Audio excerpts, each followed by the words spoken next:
I have Jennifer Edwards, a certified financial planner and founder of Breakthrough Financial Wellness. Thank you for coming onto Under the Paycheck. Hi, Amy. Thanks for having me. I'm so glad to be here. I am so excited to talk about finances and the psychology of finances. You created the 7-layer financial wellness framework that involves I think you got it spot on. It's from societal, relational, educational, behavioral, physiological, psychological, and neurological. How did you come up with these? Well, what I noticed was that most of the financial planning industry, the financial literacy industry believes and speaks to the behavioral and the educational layers. Most of my career in financial planning, and I worked for a nonprofit, we had an educational component and an advisory component. And so I was navigating both of those worlds. We would let people understand the information and we'd educate them in the literacy stuff. And then we'd give them the one-on-one support to help them to apply those principles to their situation. And what I noticed was that there were some people who those two layers, something else was going on for them that made it difficult for them to actually enact the advice, to follow through with the things that cognitively they said, yes, I want to do that. And then they knew how to do it, and they were given the instructions and the tools to be able to change their behaviors, but something was keeping them from being able to actually enact those changes in their lives. And so I started to just think and explore and read and study. And then I took a trauma class and I learned all about the neurological behavior behind all of this. And I took a psychology training class. I mean, when I say class, I mean big courses, right? Like multi-class courses that get into this stuff. And I was just like, yeah, there's a lot more to this. And the reason that I want to do it, that I wanted to expose the layers, was because most of us are carrying some level of financial shame around our choices and our situation right now with money. And when we understand that it's not just that you need to either make more money, sometimes that's the case, or learn something new, sometimes that's the case, or generate a new behavior, a new habit, sometimes that's the case, but it could be other things that are involved in how you got to be where you are. In fact, for most of us, there are. It's not just, your willpower is keeping you where you're at.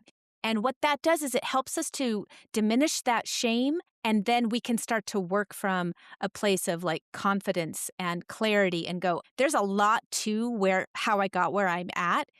While I'm not going to, blaming doesn't help. It doesn't help to blame your parents or to blame society, but to understand that and start to work from a place of truth means that you can start to work forward and go, what can I change? What can I control? What's my responsibility? It's really empowering, I think, to start from that place. As a financial advisor, are you trying, is the focus more on to try to make the client happy in whatever their goals are? Or is it trying to maybe educate the person more to be ready for like retirement and for the future? Where does it Yes. like fall? Yeah.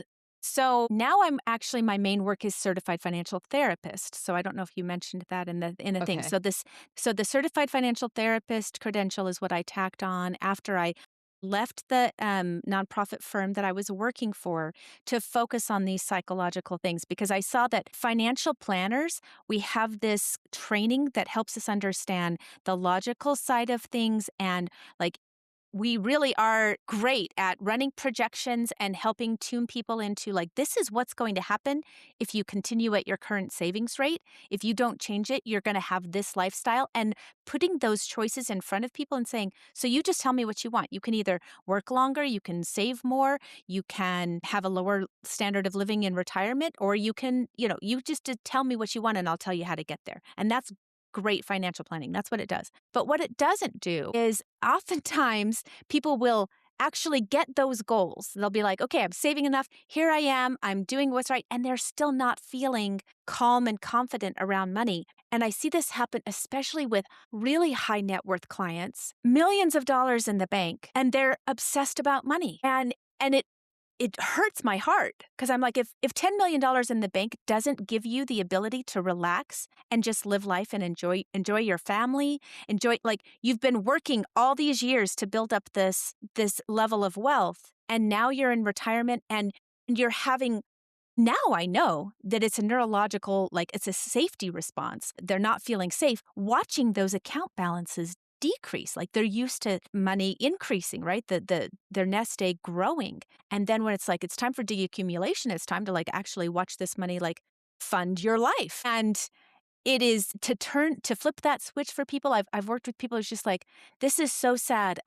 People who are on their deathbeds and they're talking about their trusts and how much money people are getting and all that, and it's just like, this is it's just it's toxic and it's pathological, and the financial planning industry isn't fixing that. So that's, one of the main reasons that I'm doing what I'm doing, and I switched from financial planning into financial, we're going to call it financial wellness. So I'm a financial Huh. wellness specialist and consultant. So I'm getting at those, like, you might have plenty of money in the bank and you still might not be okay psychologically and emotionally. Or you might need to make more money and you might have some neurological aversion to like why you're even able to like go out and actually pursue your dreams and increase your station and put yourself out there in a career sense, like say, hey, I'm actually going to put myself in a position to earn the money that I can earn. There's actual identity issues going on. Some people, their family has an identity around a certain socioeconomic level, and it's literally like you'll be ousted from the group and you won't belong anymore if you start to climb that ladder.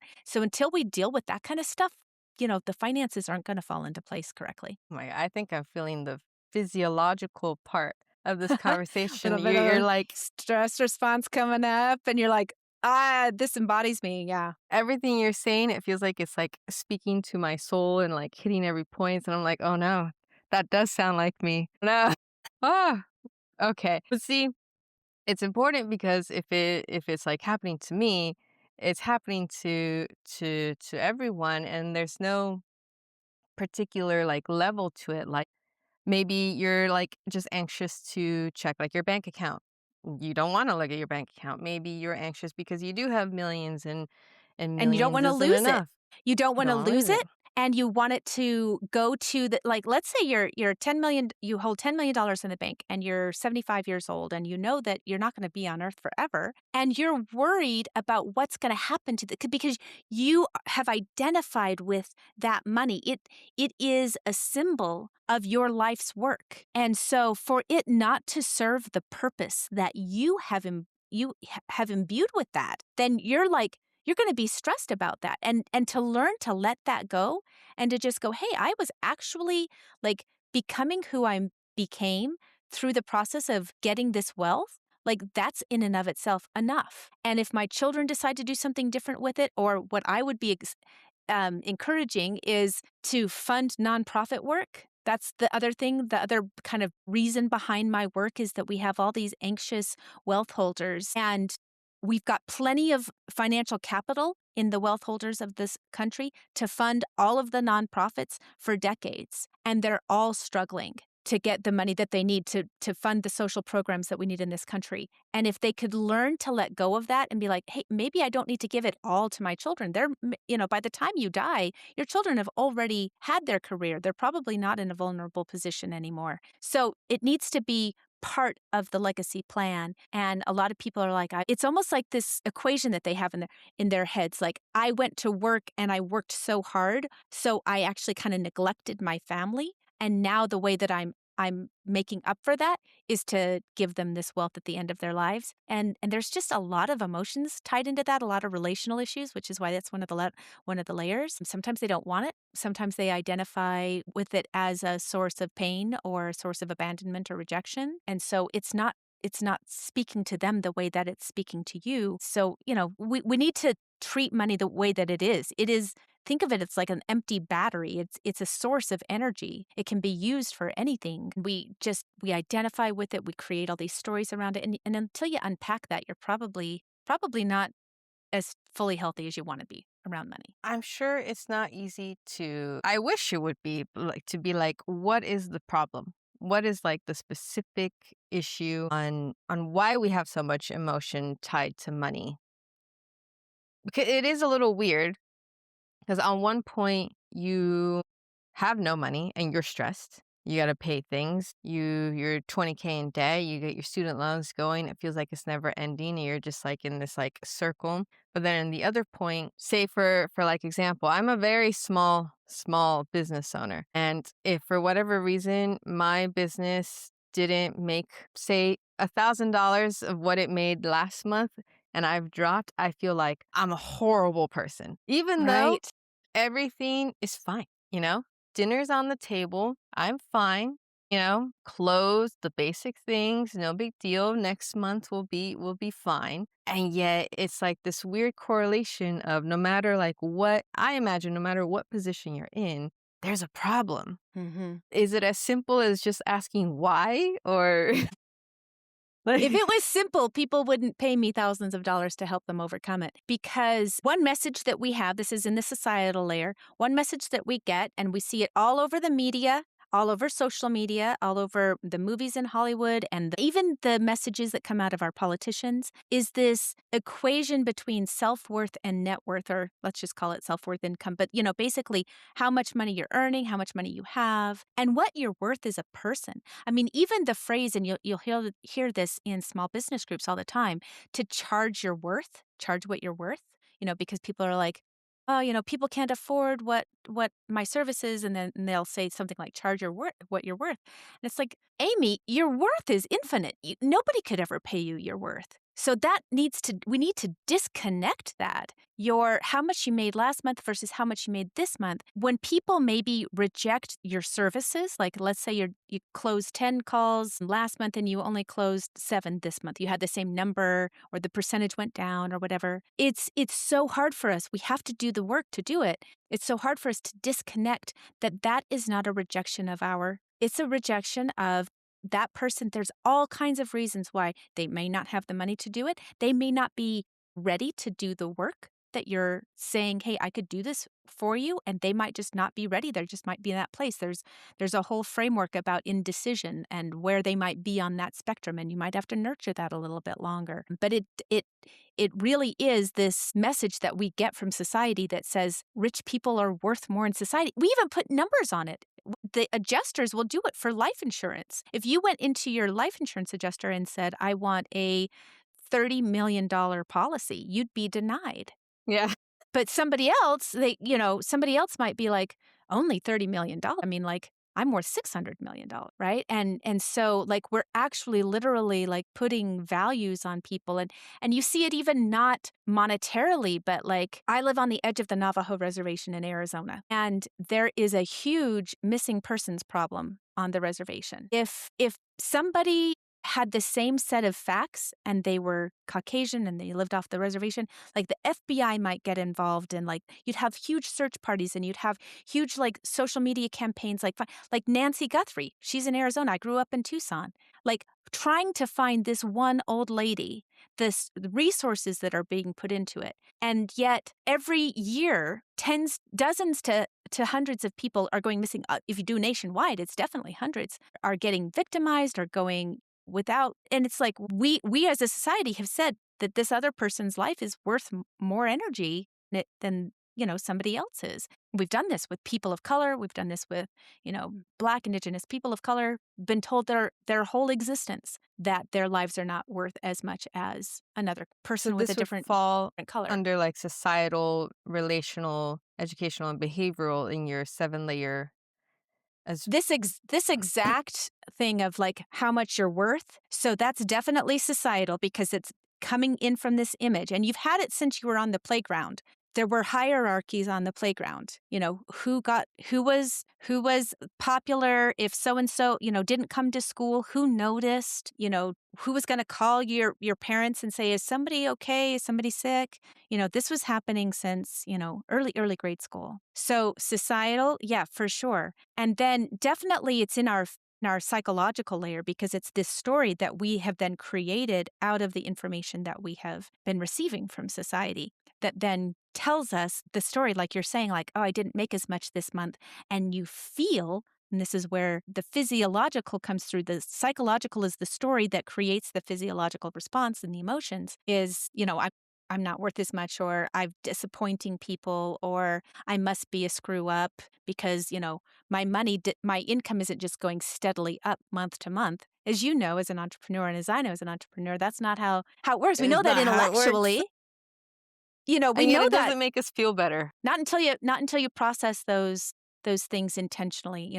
My work in financial wellness is really about creating consciousness around your financial experience. So it would be like, okay, for Amy, let's just run through a little exercise. So let's just go Yes, through that for please. a quick. So if you can remember, a time when you're thinking about, I had that for a second, just where does it sit in your body? Like, is it sitting, does it make your whole body heat? Does it feel a weight on your chest? Does it feel I'm like make your body want to kind of scrunch up like this and go into dorsal vagal where you're like in a womb, like you need that security? I'm a stomach person. Stomach, so it lives Like, a lot in your stomach. the moment something, like, feels like, it's all mental, I'm never, like, in danger, thank goodness, but, like, anytime mentally, like, I'm just fighting with, like, myself, instantly a drop in my stomach, Mhm. Mhm. I and I get either there. gotta, like it's embarrassing, but I either gotta, like, run to the bathroom or be like, "It's okay, it's okay, it's okay." Yeah. So, Right. yeah, what Okay, so let's just do a little bit of processing here. So I want you to, if you feel safe, closing your eyes sometimes is easier because you're not then distracted by the things that is coming into your vision, right? So if you close your eyes for a second, and I want you to just focus right now on that pit in your stomach. Okay, and then just don't try to think, but focus on that space kind of behind your eyes. And do you see any sort of identifiers of that, where that tension is coming from? Is there a color that shows up? Is there an image that shows up? Does it feel like a gender, or does it feel like it has a specific kind of light or dark quality to it? is it bad if I just say it's just, like, black darkness? Black darkness. Okay. Is it kind of thick or thin? Is it like Thin. kind of thin, so it's kind of ethereal, almost like a film? Yeah. Okay, so we're going to call it this black film. We're going to call this feeling of inadequacy. Is that kind of a good word for it? Yeah. We could it's definitely some confidence Okay. situations. This black film that's kind of sitting in the pit of your stomach. Now, I want you to interact with this black film as though it is an intelligent essence, an intelligent being in and of itself. And we're going to ask it some questions, okay? Okay. We're going to say to the black film, we're going to say, what would you like me to know about your experience? And then when you respond to me or you say it out loud, don't filter anything. Just what comes naturally, subconsciously when you say, where did this come from? What would you like me to understand about your experience? Is there a story that comes to mind? Is there a relationship, like a person that you're like, oh, this comes from this person or this experience? The first thing that comes to mind is just, I guess, like, childhood. Okay. Can you come up with so see ask it like, how old are you? Is there a number that comes up just automatically? 10. Okay, 10. All right. So we have a 10-year-old dark essence that feels inadequate and maybe unworthy, okay? That's going on right there. And at 10 years old, so think about the time when you were 10 years old. And is there anything in your experience when you were 10 years old that could have given you the message that you were either not worthy of love or attention, or that your needs weren't important, or that you were less valued than another person? Any experience or story that's coming to mind there? That's when I realized that I need to be different from the current financial stand. I think that's when I was aware of finances. Mhm. Love and all of that was no problem, but Okay. that's when I knew I need to take care of the family. Hey, take care of the family. So, um, that's a lot for a little 10-year-old. That's not actually the role of a 10-year-old child. The 10-year-old child should be able to just play and learn and develop and not have to take care of anybody. The family is supposed to take care of them. And you made a connection between this role and the financial situation of the family, yes? Yes. Okay, so for the first time, you kind of came to this awareness of our financial situation is forcing me to be in this caregiving role at 10 years old. Yes. Okay, all right. Can you picture yourself at 10 years old? Do you remember what you looked like? I was a potato. Okay. I was quite chunky.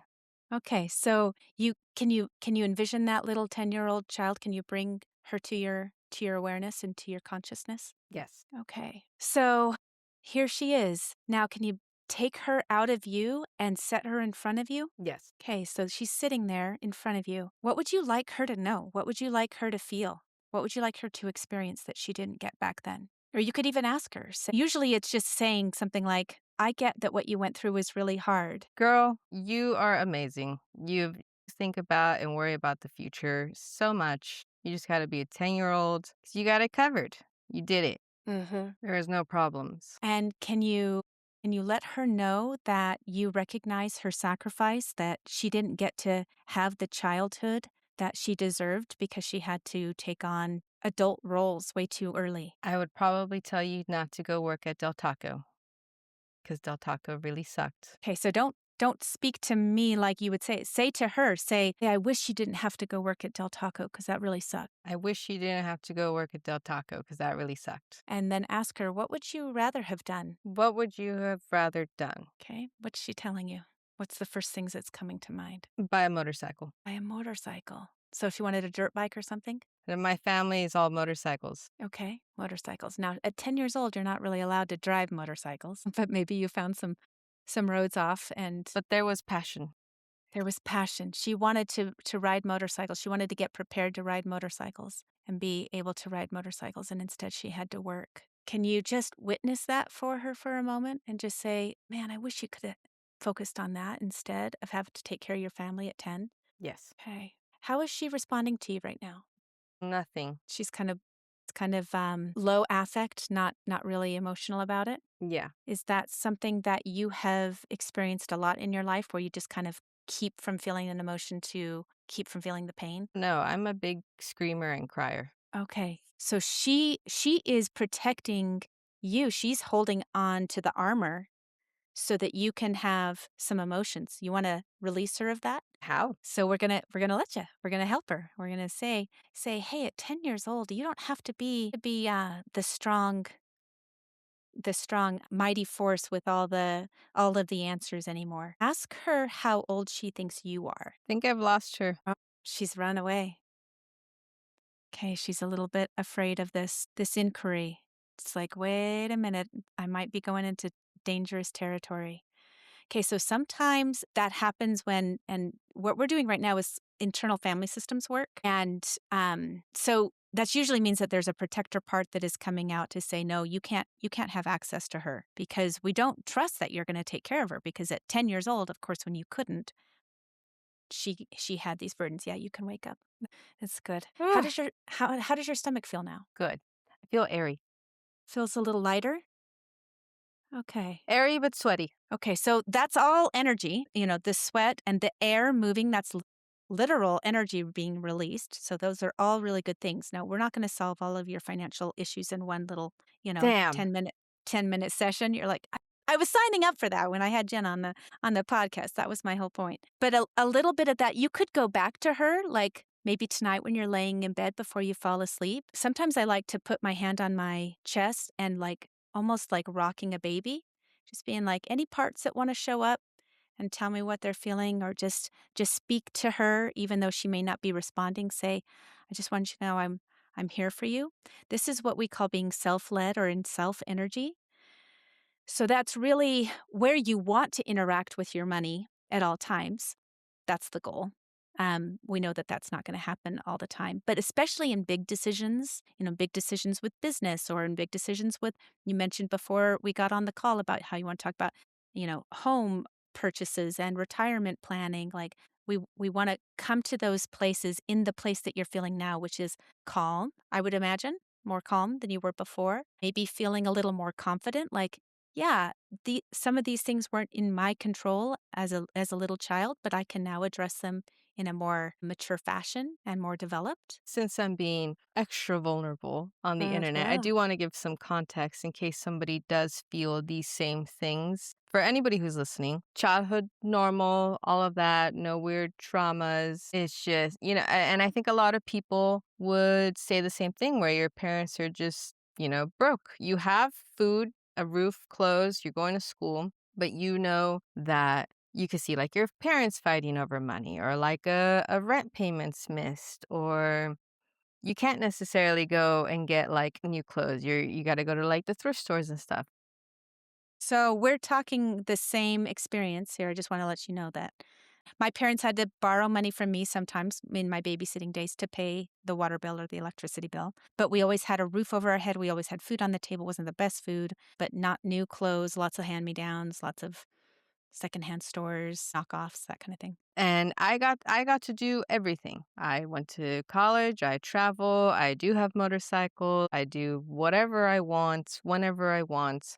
I don't believe I have any regrets. I do go out. If I want to hit the beach after this podcast, I'm going to the beach after this podcast. It was what has sucked was learning financial education because I think you get your financial education from your parents because school doesn't teach it. Fortunately, school does not teach it. And you are either going to learn it from your family or your friends, and your friends are your exact same age. So when you're 15, 18, Right. 21, no one knows anything. And the most stressful parts where it started reaching physiological and psychological was finally entering after like reading all the books, going to all the classes, speaking to professionals, actually making that leap of okay, no one in your family has ever had a business. I'm going to go open a business. No one in your family has ever talked about stocks or owned real estate. I'm going to go get Stocks and stocks real and real estate. estate. But it can be so scary being alone and Mhm. like carrying everyone with you, or at least it feels like you're carrying everyone with you. Mhm. I think that's like my issue in case anybody has like extra traumas. I don't think I have those extra traumas. Well, think of trauma as there's a couple of good little ways of thinking it. It's an social unmet need. It's not the actual event. It is the feeling that you had of being alone in it. Okay. So they have shown that if you live in a war torn country or you suffer a sexual assault, that how people respond to you and the support that you're given determines whether or not that creates long term damage and actually turns into pathology, or whether or not you can process it because you feel supported, or if it stays with you forever. So that's that. And then it is literal trapped energy. So when we do releasing work like we just did with your 10-year-old self, we're moving that trapped energy, and you've got a lot stuck in your tummy. That's where a lot of it has kind of settled, is that trapped energy. And our bodies speak to us through our symptoms. They speak to us through, I mean, if you think about what an emotion is, we have decided that the physiological response of heat building up and muscles tightening and your brain going into very black and white thinking and like preparing for fighting, we call that maybe rage or anger, but it's just a set of physiological responses that we've labeled that, right? And other cultures might label something different, and they might even have words for emotions that we don't even have. In fact, I know that's the case.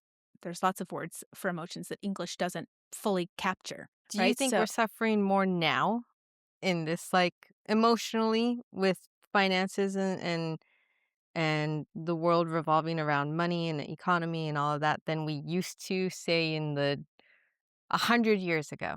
It's not even so like a crazy amount of time. yeah, it's not all that crazy. I mean, I lived in the 1900s. I was born in the 1900s. What a weird thing. So it depends on how you want to measure suffering. One of the things that I teach my clients is the wave-like nature of the universe and of our lives, that there are always periods of expansion and contraction. That's why we would refer to them in finance, or periods of like struggle and relief. right? Every generation of humans will have those cycles. So I think we're better off in that we have better ways of disseminating information and people learning. But then we're Yes. also worse off because we have some people were disseminating non-truths, right? So both can get out there. Like people can actually be following down a path that's harmful to them. All of the helpful knowledge is out there and also all of the harmful knowledge is out there. So I don't think that we're ever going to solve that as a society. I think that's one of the things we have to release is that it is our purpose to try to alleviate suffering in the world at the same time knowing that we're not going to do it. It's kind of an oxymoron, but we have to live in that paradox. There is paradox all of the time, right? When I had my children, my 100% goal was to make their lives easy, even though there's no way to do that. They're all going to come Bullies, out. Yep, they're all going to bad come out with grades, bad experience. at The math. broken hearts are still going to happen. The lack of confidence in certain areas, the feelings of like not being able to get where I'm trying to go. Like it's just maybe it's different things than it was for me or my parents or my grandparents or their parents. But I do think that there's scales for things and you can take measurements of things like suicide rates, divorce rates, mental illness hasn't been measured real well for that long a period of time. So it's kind of hard to compare that. There were probably people suffering with those things and we just didn't label them correctly. So I think it's more important to just say to ourselves, there's there's always going to be these cycles and not to, it's kind of like helping us understand, like, don't dread the next dip, the next struggle, because we all know that the best stories and the best lives have all of those ups and downs. When was the last time you enjoyed a movie that just showed somebody having a good time for 2 hours? That's a good point. All the superhero movies, there's It always doesn't it, something. it doesn't exist because growth cannot exist in that circumstance. We go on vacation and hopefully it's a rejuvenating time to get us back to being able to handle the stuff that we have to deal with all of the time. But nobody really wants a life like that. You actually don't. You It actually sounds don't want that. nice. It sounds nice, though. Like if you were to connect with your psyche and say, "Do we really want a struggleless life?" You'd probably convince yourself very quickly, "Actually, I don't. Oh Actually, my I don't." goodness. I like the points that you make. It makes sense. For a person who wants to try to get better, is it like meditations? Is it facing your finances? Is it talking to your parents if there's like childhood trauma stuff going on there? Because when I think of like therapy, I always think of it's childhood traumas, it's like facing your fears, it's I'm no therapy expert, but like Uh-huh. there's always like these common sayings. Yeah. What do So people I focus on? So this is where my 7 layers where I'm into really 2 things, diminishing the shame and being intuition led. So what I suggest everybody start with is writing down the 7 layers and you labeled them off at the beginning, but we'll say them here again. Societal, again, the systemic stuff that you have less control over. We do live in a democracy, so you do have influence in those areas maybe more than in an authoritarian regime, but let's just say that most of that is out of your direct control, certainly to change in the short term. Societal, relational, so the things that are going on in your families, in maybe your office culture, things like that. Then educational, we have a lot of control over that. Like if you need more information about something. Behavioral is changing, habits and systems and patterns. The physiological, what you can do there, learning stress management, your diet, sleep, and exercise habits, handling any disease types of things that you've got going on. And then the psychological, again, those stories and those beliefs. If you go to my website, we give you a beliefs inventory for free. You run through like what the beliefs are and how strongly you believe them. And then that you do that, especially with your romantic partner, it gives you a bit of a perspective. You help understand each other's internal world and psychological experience around money. And then the neurological is really where those traumas live. And in that neurological system of things that are just so automatic that you could just like somebody with PTSD, they could get triggered over something that's not harmful. Right? That's neurological. And we have those kinds of responses around our money where we may not think that a situation is safe on a neurological level. Our body might say the budgeting habit is literally life threatening because of those stories that you have from childhood, they might actually feel that like getting ahead financially might oust you from the group, the family identity. And so we really don't want to generate wealth. We don't want to garner wealth. So what I have you do is write all of the layers out and then write your biggest financial hangup. So the thing that you came to me with, thing that keeps coming to your mind. You're listening to Under the Paycheck right now and you're thinking to yourself, yeah, this is the thing that's the biggest issue right now that's probably affecting the most stuff or that my family keeps complaining about or that would impact things in the best way. Like your financial hangup goes there at the top, and then you circle or mark or star any of the layers that you think are involved in that hangup. And then we close our eyes and we ask our intuition, where do I start? And the very first thing that comes to your mind, I don't tell you what it is. I can tell you from a financial standpoint what's going to be most effective. But your intuition knows where you need to start. If it's a conversation with your boss, if it's I need to read this specific book. I need to follow Jennifer Edwards content, or I need to get in touch with Amy Allen, or if I need to meet with I've been blowing off seeing a therapist and I need to get back into that. Or I need to ask for a raise, or I need to tell my 37-year-old child that they need to move out. Your intuition knows where you're going to start. And then when we talk about it, I certainly give you strategies of like support through that. Like if it is a conversation that you need to have, we talk about how do we structure that in a way that's going to not damage the relationship, at least give the most fertile ground for that to happen in a healthy way. If it's like, oh, I need to understand my finances. I need to outline a budget sheet and I need to outline a balance sheet.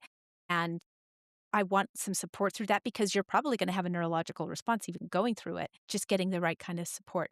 I mean, of course, I'm going to say, come to Breakthrough Financial Wellness. We can get you started on the right path because we know that it's not just willpower and it's not just that you might need to make more money. Those are the two things that most people are saying. You need to either make more money or save more money or have greater willpower. I'm like, we might for 2 weeks before we have the conversation. We might need to have a new establishment. You might need to I might just be suggesting a book so that you get the knowledge and the understanding of how your body trapped trauma. It could look a lot of different ways. But I want your listeners to trust that initial impulse because we always our conscious brain usually comes in and messes it all up. So that very first thought that you have, I would go with that. Agree with you, as I don't necessarily think that it's as simple as make more money or make better choices with that money. Because in theory, everyone would be fine.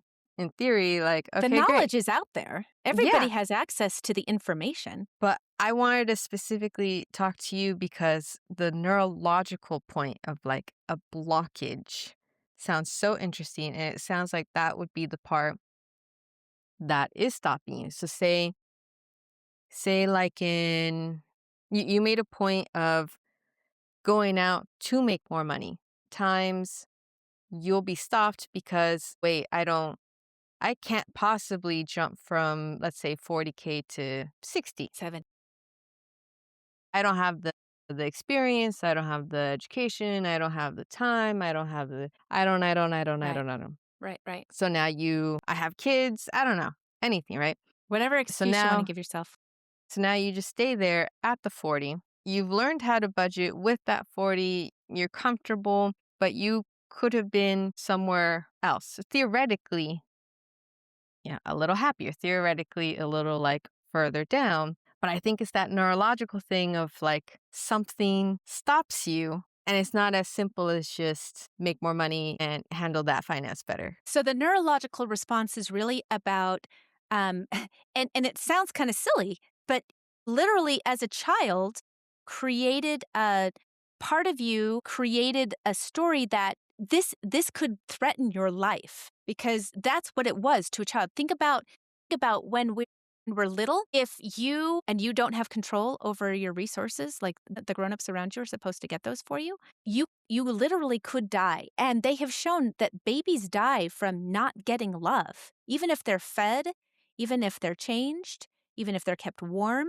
If they are not in connection with another human being. So our psyche knows this, like that we need other people, we need that connection, we need to be loved, we need to be cared for. And you could talk about its biological roots, its evolutionary roots, but the important thing is that your body doesn't believe that that action is safe. It literally thinks it could be life-threatening, like it could be saving your life by keeping you from getting this promotion. See, the emotional ties are important because, and I'm gonna toss in a little bit of history because the history has a lot of math. When you just look at the math, in theory, it should all work, but it doesn't work because we're tied to emotional stuff. In 1817, the New York Stock Exchange was formally established. We are now in the year 2026, which means for 209 years. That's at least 4 generations, at least. 209 would Maybe be like more than 5 or 4. 6. Yeah, like, let's divide that by 30. That is 7 generations. Wow, terrible. And yet, only like 28% of Americans aren't invested, which tells me that there is an emotional side to it, that mathematically, you have 209 years for every family to go, you know what? Yes, it has its ups and downs. It's scary. That's the emotional part. It's scary. You put $20 in and the next day it'll be like $18. And that sucks. But that emotional tie of that sucks because you had to work so hard for that is that connection that you're making. But in theoretically, it's always gone back up.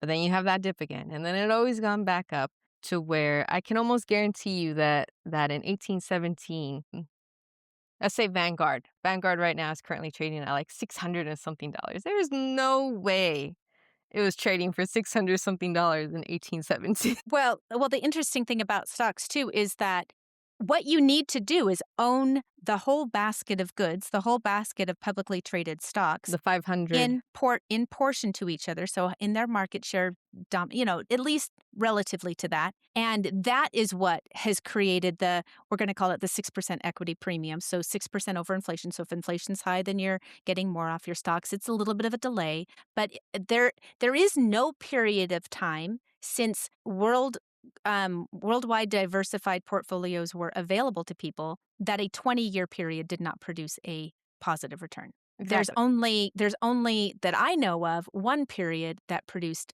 in a 10-year period a negative return, and that was in the 1970s, where it basically stayed flat for about 10 years. So your odds are pretty good that you're going to do well. You're going to increase your money more than the cost of goods and services goes up. I want to do two things, well, three actually, with that statistic. First, think about the country in 1817.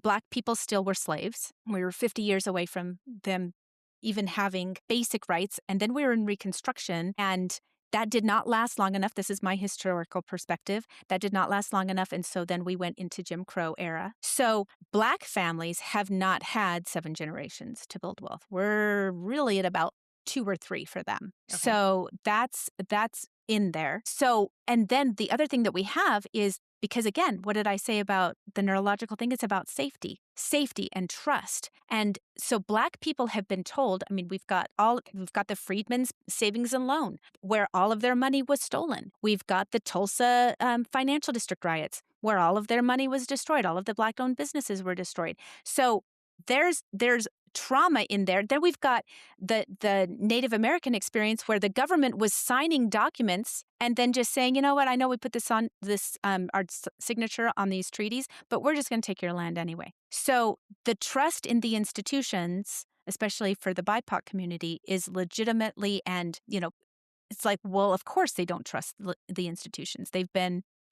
Their bodies have been stolen, their land has been stolen, their identity has been stolen. So let's make sure that we're taking that into account. If you're having a physical repulsion from that, there's generational trauma there. So you have to work through that. I'm still going to say that's the best mechanism for you to build wealth, even though you're a member of the BIPOC community. And I want you to know that I'm acknowledging it. If nobody else, I'm acknowledging it as a person that's working with you, saying, I get why this is harder for you than it would be for your Western European descendant, counterparts. I don't remember the year, but wasn't it also like women couldn't own property or like credit cards or like Gosh, anything? 1970s. That was The 70s?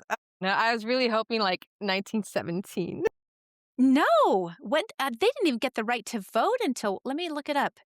We were still doing, women's suffrage, So we're screwed. USA, USA. Trauma-wise. 1820 was when that was ratified, which prohibited denying citizens the right to vote based on sex. Barely 100 years old. Right. So that's one thing. So understand that whole that societal message came all the way down into your neurology, into your feelings of safety in those institutions. The second thing I want to do, just in terms of trying to be successful with it, okay? Because again, this is trying to attack into the educational layer, and I know you need to attack the trauma layers first, but know this, that if we can expect the dips, we know that it's going to go up and we know it's going to go down. Just know that over anybody's career path, so the 30 years from your 20s to the 40 years from your 20s to your 60s, you should expect 3 major downturns. You need to expect 3 major downturns. So when that comes, you just go, oh yeah, that's that thing that I heard about on that podcast. That's when this is what's going to happen. So now I need to serve my neurological system, my psychological system. Everybody else is losing their head. I have to remain calm. And then the other thing I want you to focus on, and I love this little piece of information, is instead of focusing on the balance, you said $20 becomes $18. It could be $2,000 becomes $1,000. You could lose 50%. We've had a 60% drop in the depression. We've had a 40% drop in the Great Recession. You could lose an enormous amount of money, what we maybe call value. But if you look at the number of shares, just focus on that. Instead of on your balance sheet, just putting the amount of money that you have there, I want you to put how many shares you own. And every year, especially if you do the right thing, which is reinvesting your dividends, which is really about a half of the 6% equity premium is the reinvesting of those dividends. If you focus on your shares and you just go, how many shares do I have at the end of 2025? And then you look at the end of 2026 and you go, oh, I've got more shares. And you don't even look at the number in terms of the balance. Of course, that's going to go up and down because that is just subject to people's perception of value and what they think is going to happen. And this very random thought of like expectations of participants in the market, which remember, anytime somebody buys a stock, they're selling it, they're buying it from somebody who is selling it. So we've got 2 people who believe the opposite thing about that stock at that moment. One person thinks it's a good buy and one person thinks it's time to unload it. That's the only way an exchange happens, is you have to have a buyer and a seller. So there's no way to say like, okay, I'm right about this, like this is the right time to sell this. So we don't do that. We only buy and sell in relation to what our plan dictates. Is it time to rebalance our asset allocation because we're now closer to the time frame of the goal? You should be 90 to 100% stock portfolio until at least your 50s. I don't care what's going Okay. on in the market. I don't care what somebody says about gold. I don't care what somebody says about the next recession is coming down the market. It's time to get out. You don't do anything different. You buy the entire market. You could use a target date fund. You can use a total world fund. They have those at Vanguard. They have those at DFA. Digital Fund Advisors has a ETF. That's what all my kids' IRAs are in, is just DFAW. It's the entire world. You could put it in VTWAX, which is Vanguard's total world stock market index fund. Either one of those. Just don't even touch it. Don't even leave it. Doesn't matter what anybody in the news is saying, what any of your friends are saying. If you want to play the stock market with your Robinhood app or whatever, that is entertainment money. That is not investing money. You are not investing that money. If you are moving it because Robinhood has said, hey, this stock looks like it's taken off today, you want to get in on it? That's just a dopamine response, you looking for something fun to do, and that's where that lies. But that is not investing. Besides emotional issues that everyone has, I think the other issue is definitely planning. If we're supposed to plan for like 3 big main events that are just gonna like destroy you physically or mentally, that are just gonna destroy you. If I were to go and talk to like my friends right now, we're all in like our 30s. We're in early 30s. If I were to go talk to my friends right now and be like, "Hey guys, we need to prepare and plan for 3 major downfalls," I can like 100% guarantee you no one's gonna listen to me. Everyone's gonna, live for today. Why are you always like thinking about the future? It's fine, it'll get figured out. Or I have too much work to even think about that right now. Yeah. I just got done with 10 clients. I just want to go home and and have dinner, have a glass of wine, don't bother Veg. me. Type of this is how my conversations go. So, I think one of the issues is planning, and if we can't plan, theoretically, it'll keep happening. Like, maybe if everyone was planning and prepared and things like that, we can bring this down to one downfall. But No, I don't know. That's a no? really interesting speculation. No, I don't know that you could because it is based on the very primal, very, it's almost like every generation has to go through it to learn the lesson. We just keep That repeating sucks. ourselves. But here's the other interesting thing is that the only way that we can get the 6% equity premium, the only way that we can get the nice 10% return that we get in a diversified portfolio in the stock market is because there is risk involved, there is volatility. If we knew what was going to happen, like we know that there's going to be at least 3 downturns in your